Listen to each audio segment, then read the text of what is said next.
اهلا بيكم حبايبي، عاملين ايه؟ النهارده هعمل لكم طبق رز بالخضار بالكبد والقوانص، بس جميل قوي وسهل وبسيط ومش مكلف خالص. بربع كيلو كبد وقوانص تقدري تعمليه وهو غني عن نفسه ومش محتاج جنبه اي حاجه، او ممكن تحطي جنبه بطاطس محمره او اي حاجه للولاد. نسمي الله بقى يا حبايبي ونبدا مع بعض. اول حاجه معايا نص كوبايه بسله ونص كوبايه جزر، هسلقهم مع بعض في حله واحده لما ياخدوا 3/4 سوا كده معايا. بعد كده اجيب الحله بتاعتنا ونحط شويه سمنه واسيبها تسخن معايا كويس قوي.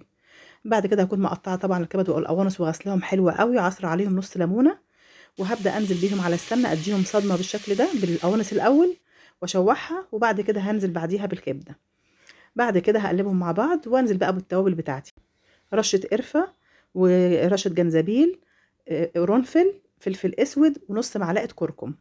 هشوحهم كويس قوي مع الكبد والقوانص عشان يدوني ريحه كده ونكهه وانا بشوحهم مع بعض. وبعد كده هكون محضره معايا بصلايه متوسطه هقطعها قطع صغيره، وهنزل بيها بعد كده على الكبد والقوانص بالشكل ده، وهشوحها كويس قوي معاهم لغايه ما تدبل معايا البصله خالص وتديني اللون اللي هو البني المكرمل الجميل كده، اللي هو البصل مع الكبد والقوانص بالشكل ده كده. بعد كده هكون طبعا سلقت الجزر والبسله زي ما قلت لك، وهنزل بيهم على طول مع الكبد والقوانص، وهشوحهم كده اقلبهم معاهم كده واشوحهم معاهم شويه حوالي دقيقتين 3 كده عشان ياخدوا اللون برده معاهم وياخدوا الطعم الحلو بتاعهم. بعد كده هكون طبعا اغسل الرز بتاعي، اجهز الرز. لو معايا كوبايتين رز يبقى معاهم كوبايتين ميه، او 3 كوبايات رز يبقى 3 ميه على حسب الكميه اللي انت عايزاها، يعني الميه على قد الرز. هشوح الرز برده معاهم شويه كده واقلبه معاهم، وانزل عليه بقى بالميه بتاعته، وتكون الميه سخنه اعملها في الكاتل بقى بتغلي، وطبعا ما انساش الملح. هنزل بالميه بالشكل ده كده عليهم لما الميه تغطيه.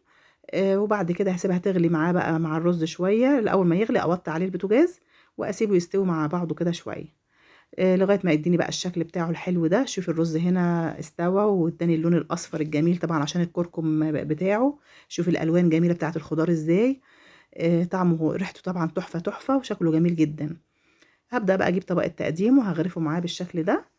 وده طبعا زي ما انا قلت لك ان هو طبق فيه كل القيمه الغذائيه بتاعته، فيه النشويات وفيه البروتين وفيه الخضار، في كل حاجه، مش محتاج حاجه جنبه.